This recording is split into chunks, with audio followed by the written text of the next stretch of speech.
Boa noite a todas e todos. Boa noite, Conferência Cidadã. E aí, Daniel? E aí, Aninha? Como que está a situação da educação no Brasil? Bom, em primeiro lugar, boa noite a todos e todas. Que festa linda. Queria parabenizar a Sônia, o Guilherme, por ter organizado essa Conferência Cidadã. Como é bom encontrar tanta gente que fez história na luta pela educação. E como é bom ter esse encontro de gerações, ter a Ana Júlia, ter a Luísa Erundina aqui. Aliás, a Luísa Erundina, uma salva de palmas para a Luísa Erundina.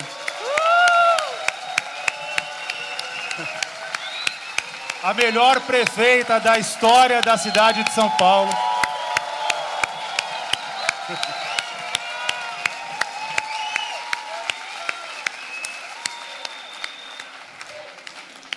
Erundina.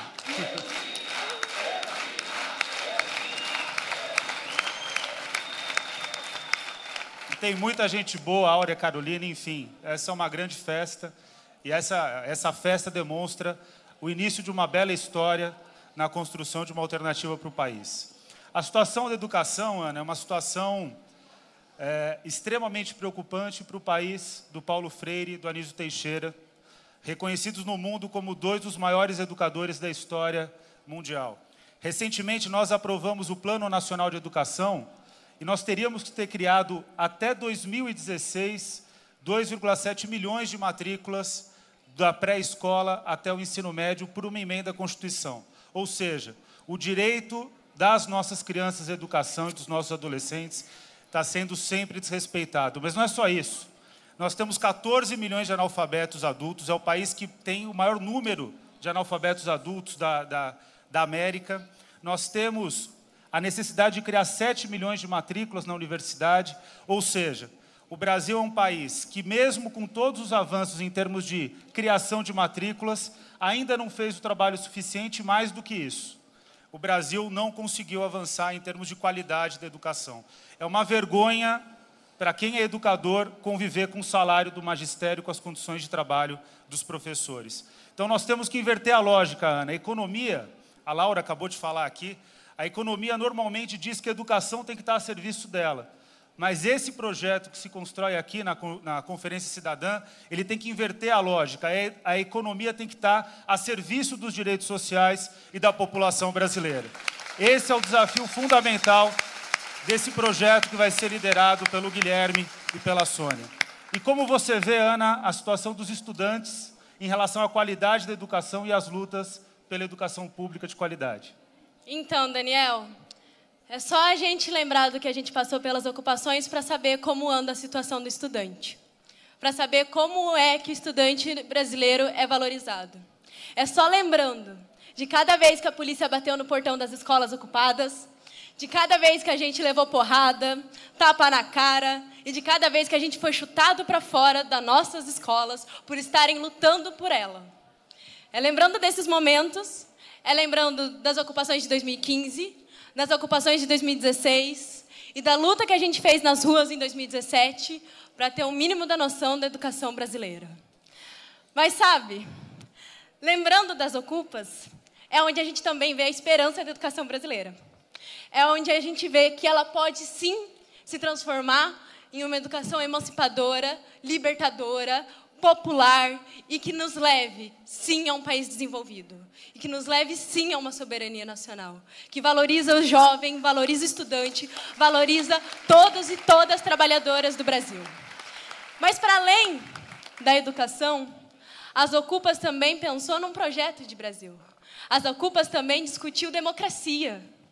A gente tem o entendimento de que a gente está vivendo com um presidente golpista que não foi eleito para colocar o projeto que ele está colocando em pauta. O projeto dele não passou nas urnas.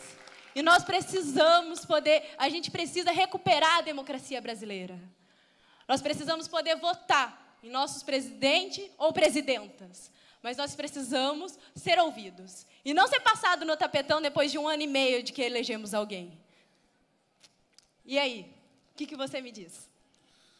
Eu te digo que nessa luta pela educação, Ana, e a gente trabalha junto há muito tempo, esse ano, aliás, o ano passado, a gente enfrentou, num grande coletivo, teve parte a Lisete Arelaro, que está aqui. Lisete, cadê você?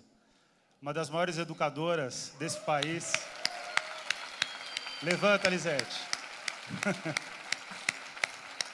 Que foi liderado pela Luísa Erundina, que a gente teve uma atuação muito forte no Congresso Nacional, tentaram tirar o Paulo Freire como patrono da educação brasileira. E foi a luta dos movimentos sociais que conseguiu fazer com que o Paulo Freire permanecesse como patrono da educação brasileira. Eles não atacam só o orçamento da educação, Ana, eles atacam também o projeto de qualidade da educação que representa uma educação democrática.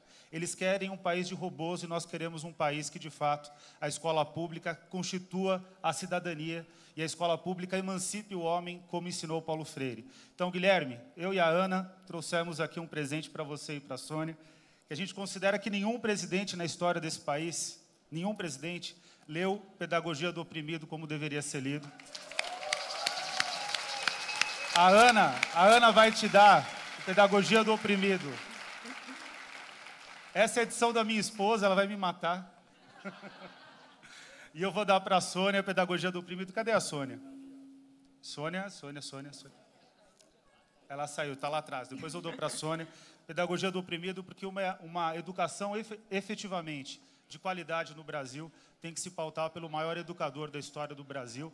A gente não vai aceitar a escola sem partido, a gente não vai aceitar a mordaça aos professores, a gente não vai aceitar uma educação medíocre. Nós queremos uma educação que, de fato, liberte homens, liberte mulheres e faça com que a escola deixe de ser misógina, racista, homofóbica, ou seja, uma escola efetivamente para todos e todas.